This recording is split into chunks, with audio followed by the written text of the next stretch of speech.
Hey everyone, it's Rachel. I am making this video because I want to look back on myself when I'm in my future to see what I was like, so I can show my kids what I was like, so I can tell them, so I can remember who I was and what I've learned. And I think that's really important to me. I've been journaling my whole entire life and literally have journals from when I was like 7 years old, 8 years old, and so I'm making these videos mostly for myself, but if you want to join in this journey with me, then I'm so happy, and if you can learn anything and take away anything from this, then I will be so happy about that. So this video is some things I learned in 2020.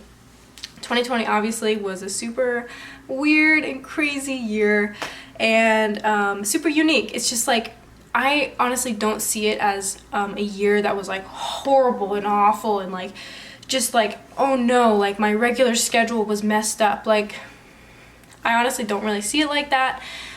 Natural disasters happen all the time, viruses happen all the time, and this might have just been a little bit more on a broad, more of a broad spectrum, and it affected everyone in the world, which is more unique. And I'm not discounting, you know, everyone who struggled through this. I'm just saying, for me personally, like, I didn't take it so hard emotionally, I guess, because I don't know, I'm just really used to like going with the flow with things, and there has been a lot of change, but I have tried to be really consistent even through all this mess and craziness. So if you've had any trials during this time, I'm really sorry, and I'm here for you. And same with all those people who lost their jobs, and it's just a really strange year. But I wanted to share some things that I learned through that year. So the first thing is I got married in 2020. I got married in May of 2020, and so that in itself has enough challenges of having your first year of marriage. So I'd say the first thing I learned is that the knowledge that you have doesn't make you any greater of a person. More specifically, I almost had this attitude, like, because I'm more knowledgeable about this or that, that it showed that I was more intelligent, more trustworthy, and that I was just better. And and that's something that I have to continuously fight off, just thinking about like, well, I know about this, so I'll be able to inform them, or I know about this because so that I will be able to tell them and they won't know. And I don't know, I just almost put myself at a higher level than anyone else, which is just wrong, and shouldn't do that. But I was coming out of a very strange stage in my life, of having a more legalistic mindset in the Christian walk, and it really had an impact on how I looked at others and interacted with others, and it was actually so unhealthy and miserable. And looking back on myself in 2020, I was like, especially in the beginning, I was like, I would not want to be around me because of my legalistic mindset, because, well, I know God better, I spend more time with God than others, therefore I'm like somehow better, somehow looking down at others. I put myself on a pedestal. It's just like not okay. Things that are just not cool at all. So I've learned that my knowledge does not increase my value of being a person, but it's my attitude inwardly. It's my perspective that will help me treat others equally, and how everyone should be treated equally. Everyone should be treated with honor and respect. And so that's something that I just did not click in my brain. And I was like, well, I'm being obedient, but no one else is being obedient. And just had such a bad mindset. So I've really had to learn that my knowledge does not make me greater or less or anything. It doesn't hire anyone. It just is what it is. Knowledge can help me in my personal life. It can help others as well, but that's not going to be, I don't know, that's not going to be how I treat others based on their knowledge. Like, that's not how someone is defined. That's not how someone is, that's not where their value is, I guess. That's what I'm trying to say. So that's the first thing. The second thing is marriage is not as easy as my prideful heart had thought. It's just not. I thought, oh, it's gonna be fine. I'm just gonna stay in prayer, and as long as I'm in prayer and loving my husband, then it'll be all fine. Like, I got this. I was like, I actually had that attitude. I was like, I got this. And it's just like, kind of want to tell my younger self, you need to stop being so prideful, because throughout 2020, I read loads of books on marriage and pursuing peace. That helped me so much, is just pursuing peace, and the marriage books helped me, especially after we got married. And I learned that marriage is not as easy as it seems, and it's not, you don't just, it takes time to learn, it takes time to understand, and you can never fully understand it until you're actually married. It's something you can never fully understand. And so that's something that I was immature in, and I was like, well, it'll be fine. It's really not something you could fully prepare for. So it's only by God's grace that Levi decided to stick it out and to marry me still, even when I had that attitude, even when I was super legalistic, even when I was just so harsh towards others. Levi still had grace with me. My church still had grace with me, and I'm so grateful for that. But a lot of it had to do with some influential people in my life. They told me that I need to be 100% prepared for marriage, and I need to make sure I'm doing this and this and this, and like if I'm not doing this now, then I'm never gonna do it in marriage, and if he's not doing this now, he's never gonna do it in marriage.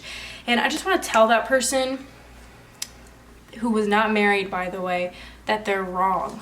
Like, God can do what he wishes in our lives. Like, he will change our hearts. We are not the one who change our hearts. I'm not the one that can change my heart.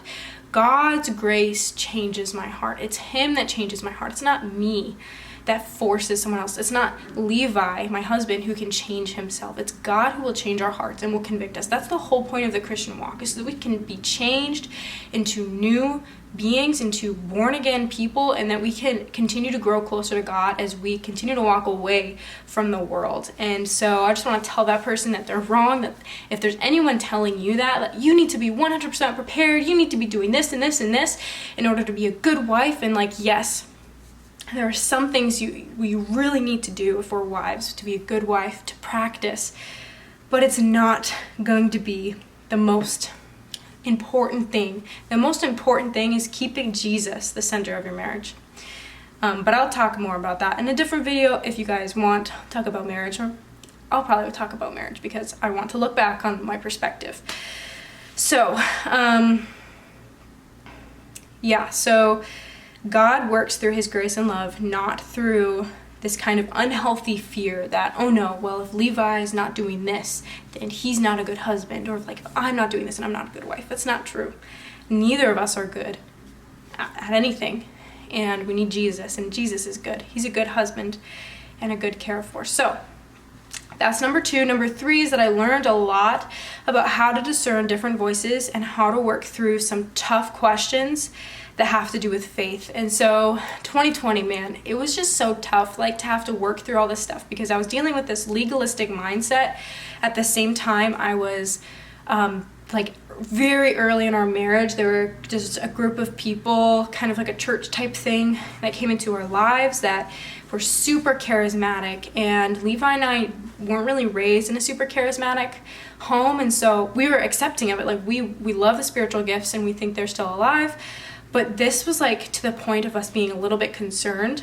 And they're so wonderful people, and like so loving, but there's just some things that I just did not feel right about their theology. And it was right when I was like coming out of learning about the Hebrew roots movement and basically legalism, and we met this group of Christians, and like, it was just super strange. Levi and I were like not sure what to trust, not sure what to believe, not sure if we should trust these people or not, because we saw that how important it is to test the spirits and discern what is good for us, and who we are allowing to influence our hearts.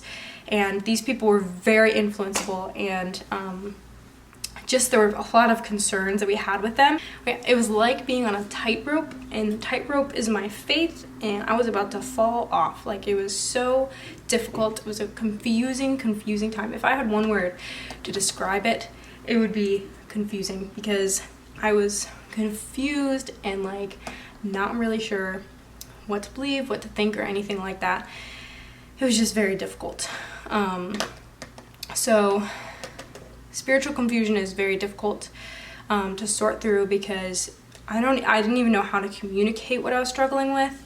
but my mind is filled with like so much changing information, and slowly did we eventually learn more about the grace of God and what it is, and really like how it changed our hearts, and that we didn't have to work so hard to I want to say this carefully. We didn't have to work so hard to to please God, but to accept that He has made a way for us to rest, not to feel condemnation for not seeking God enough, through knowing that Jesus is standing in our place to complete everything that we are unable to complete because our sin and our bad hearts. We also learn that baptism is not essential for salvation. Like, if you want to be saved, it's not through baptism. It is, you are saved, and baptism is an outward expression of what is inward, the faith that is inward, and that the gift of tongues does not always come after being baptized. This is not guaranteed. On top of this, God was opening up my eyes to see the difference between the law of grace and love, and what that actually is, and what between that and then also what the law is and why we have the law. It was a beautiful time, and there have been a couple resources that have helped me so much through that. God used Mike Winger so much with my faith to understand what that is, especially what convictions are, what consciousness are, if something weighs on my conscience, like what that means, and like things like that. So thank you, Mike Winger. You have helped me so much in my faith and helped me have a strong foundation, and open my eyes to see the grace of God. And I just thank God for your ministry. One thing that really was, like, I think the pinnacle thing that like changed my heart about the legalistic mindset is John Mark Pantana's music and his book. It just really opened my eyes to see the difference and what the law of grace and love actually is, and why Jesus actually came, and what the law is for. And it's to convict us of our sins, to show us that we cannot fulfill the law. We cannot please God on our own actions. It is impossible, and that's why we need Jesus. Basically, if God were looking down on me, would I want Him to see all of my spiritualness? Would I want Him to see all this time I spent in the Bible and how much time I spent in spiritual prayer and all that stuff? Would I want Him to see all of those things, or would I want Him to see Jesus? Jesus is far, far better than any works that I can accomplish. And so when I put my trust in Jesus and say, Jesus, like, I know that I can't do this perfectly. I know that my heart is sinful. Even when I try to seek you, like, I trust in you, Lord, and I trust in Jesus to be my righteousness. I don't have to work hard to be righteous. It happens out of just a love for Jesus, and I want to read His word, and I want to be close to Him. And so I had heard explained so many times, but this time I finally understood it that way, like, because I feel like I was doing a lot of legalistic things out of a heart of like, well, I'm more spiritual, I want God to see me, be more pleased with me because I'm more spiritual. And it's not like that. I don't want God to judge me based on my works and my spirituality. I want Him to judge me based on Jesus. So with that being said, number 4 is that last year I learned so much about the Bible, and it has made me feel so little. It has made me feel so small, like I don't know anything. The more I read, the more I study, the more I am humbled by seeing how I don't know anything at all. I got really heavy into apologetics and how to defend the faith and facing challenging questions of like, is the Bible trustworthy? Is it true? Did Jesus really die? Did He really rise from the grave? Those questions, and that non-Christians have about faith. I also learned that there are different ways to evangelize. There's no 100% right way to do it. You can street preach, you can hand out tracts to people, you can start conversations with people, you can have neighbors over and do that relationally. Like, there's no right way all the time. It is all God that does the work. And so I think we need to be obedient, but there are so many ways God uses us, and we need to be sensitive to the Holy Spirit to do that. I think this is the last thing, but I learned that being intentional with my time is one of the most important habits to have. I learned that how I'm weak, and I learned that I am so weak, and discipline is so hard, and it's hard work Discipline is hard work, yeah. And but it's worth it. Like, disciplining myself is hard, but it's totally worth it because it bears much fruit.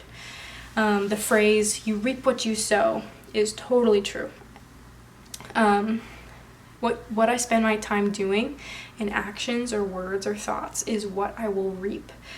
So if I decide to spend my time watching TV, I will reap nothing but more laziness and no creativity. But if I spend my time playing guitar, making bread, and other things that engage my brain, I will then reap delicious bread and increase in skills, and I'll reap creativity and more motivation.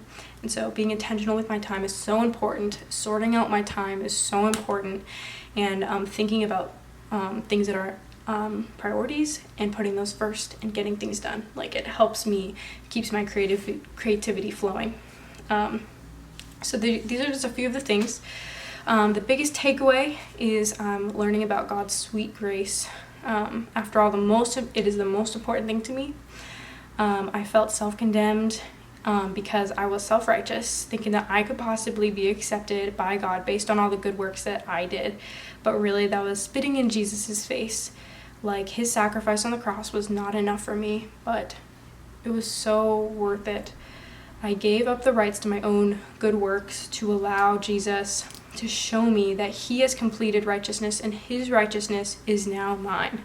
When God looks at me, he does not see all my spirituality, he sees Jesus. And this is what transformed me. I was being stripped away before this point, but then Jesus opened my eyes. So anyone who has struggled with this, I am here for you. I completely understand. There are some resources that really helped me, really softened my heart to understand the grace of God, because no one else could have done it except for the Lord. No one. I'm so stubborn. No one could have told me I was wrong, or else I wouldn't listen. So John Mark Pantana, his books, Mark Winger, basically all of his videos, he always mentions grace. He always points to the gospel. He always points to the grace of God being greater, and he's so humble. Then we got Remnant Radio, Vigilant Mario, Mariah Jones. I watched her video on her testimony and being legalistic before and now coming into freedom, and I was part of me was didn't want to admit that I felt that same exact thing when I first watched it, because I was still prideful. I was I'm not like that. I can't admit it. A part of myself was yes, I am. That's exactly how I am right now. Judging myself based on my righteousness. And I related it to it so much. And I certainly went through very similar feelings as she describes in her videos. So definitely recommend her.